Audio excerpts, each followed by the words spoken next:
একটাবার নিজের কথা চিন্তা করে কেন দেখো না?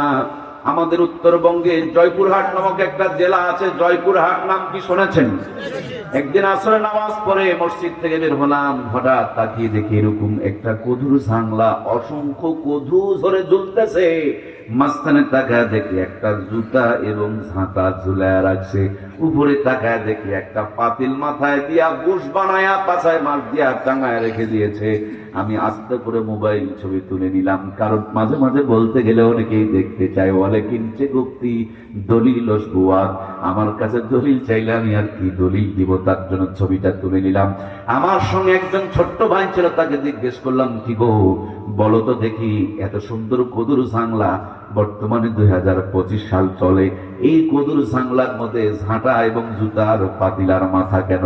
উনি একটা মুচকি হাসি দিয়া বললেন, ভাই আপনি জানেন তারপরে আমরা জিজ্ঞেস করছেন? আমি বললাম, তোমরা ছোট, আমাদের চাইতে অনেক জিনিস বেশি বোঝো, একটু তোমরাই বলো, তোমরাই আমাকে একটু বলো না, কারণটা কি, হেকমতটা কি, হাকিকতটা কি?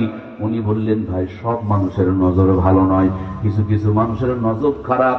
সরাসরি ওই বদনজর যদি কদুর উপরে পড়ে, কদু নাকি পচে যাবে, খসে যাবে, নষ্ট হয়ে যাবে। এই জন্য কদুর জাংলার মধ্যে ঝাঁটা জুতা ঝুলায় রাখছে। জীবনে কি এরকম দৃশ্য আপনাদের চোখে কোনোদিন পড়েছে? দিনাজপুরে কাঁঠালের গাছে দেখলাম গরুর মাথাওয়ালা হাত। কাঁঠাল ধরে আর পরে এই জন্য বদনজর থেকে বাঁচানোর জন্য কাঁঠাল গাছের এই ব্যবস্থা করেছে। নওগাঁ জেলা মাতাজি হাট নামক একটা গরুর বড় হাট আছে, আপনারা অনেকেই যাইতে পারেন। সেখানে দেখলাম তরমুজের জমিতে একটা বুশ বানায়া পাছায় মাছ দিয়া মাথায় পাতিল দিয়া গলায় জুতার মালা ঝুলে রাখছে। তখন বুশের উপরে গোটা দুনিয়াতে আন্দোলন চলছিল। আমি বললাম, বুশকে মানুষ ঘৃণা করে, তার জন্য তরমুজের জমিতে বাঁশ দিয়া রাখছে। এক চাচা বলে, না না না, এটা হলো তরমুজ বাঁচানোর কায়দা। কিছু কিছু মানুষের নজর খারাপ, সরাসরি যদি তরমুজের উপরে পড়ে, তরমুজ পচে যাবে, খসে যাবে, নষ্ট হয়ে যাবে। এই জন্য তরমুজকে বাঁচানোর ব্যবস্থা করে রেখেছে। আমার মোবাইলে অসংখ্য ছবি আছে, আপনি চাইলে দেখতে পারবেন। অনেক গাড়ি, যেই গাড়িগুলো অ্যাক্সিডেন্ট করে, ওই গাড়ির নিচে জুতা ঝুলায় রাখে, দেখছেন কি দেখেন নাই?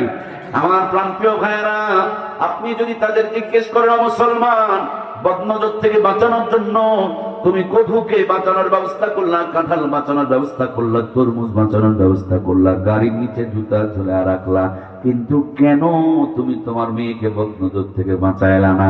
কেন তুমি তোমার বউটাকে বদনজর থেকে বাঁচাইলা না? কেন তুমি তোমার বোনটাকে বদনজর থেকে বাঁচাইলা না?